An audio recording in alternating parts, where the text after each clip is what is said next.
Okay, so are you ready to dive into this whole NIL thing? Yeah. Because honestly, it's a lot to unpack, right? We've got articles, opinions, legal cases. Yeah, it's a whirlwind for sure, and it's evolving every day practically. What's so interesting to me is how, like, fundamentally, NIL is making us rethink what student athlete even means. Right, like are these students who also happen to be athletes?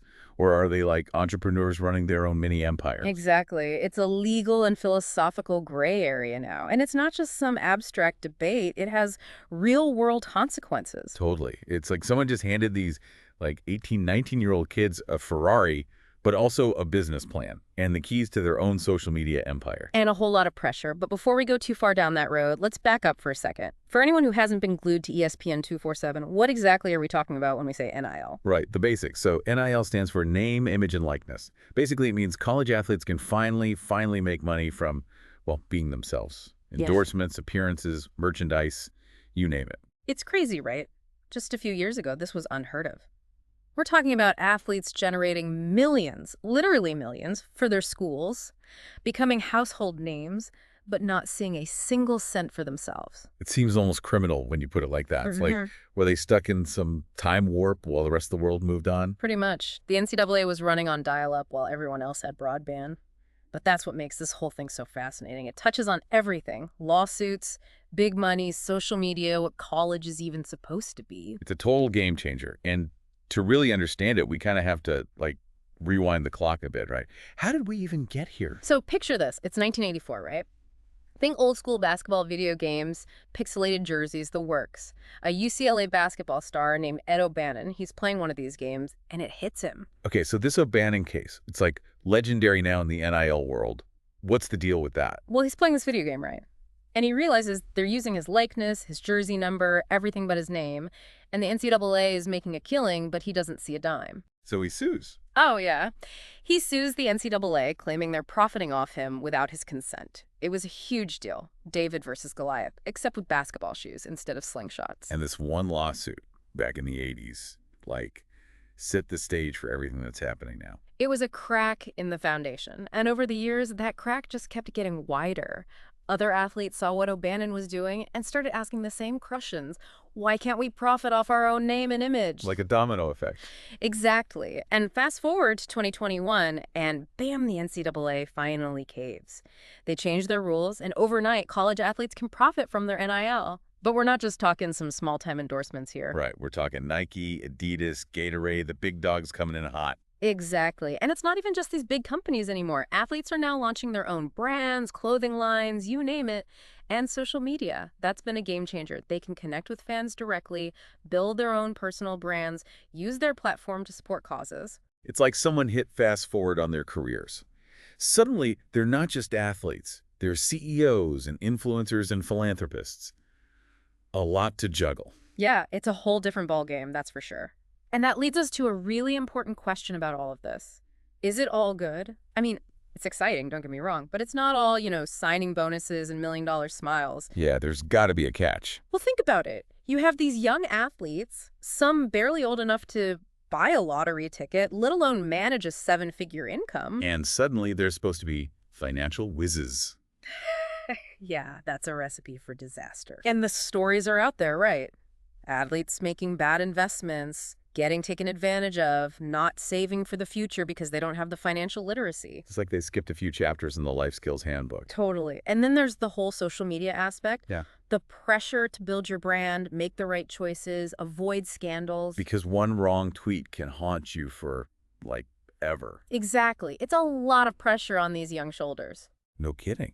And speaking of pressure, we can't forget about the universities themselves, right?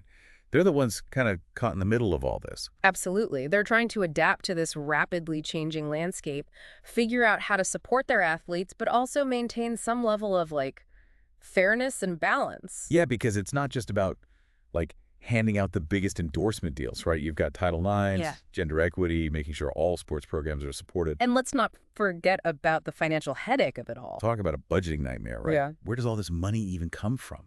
Are they dipping into the alumni fund?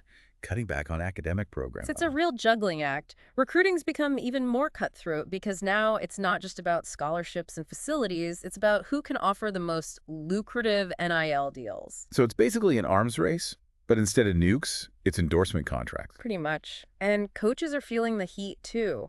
Imagine trying to manage a team, a budget, and now you have to be a part-time financial advisor to your players, some of whom are making more money than you are.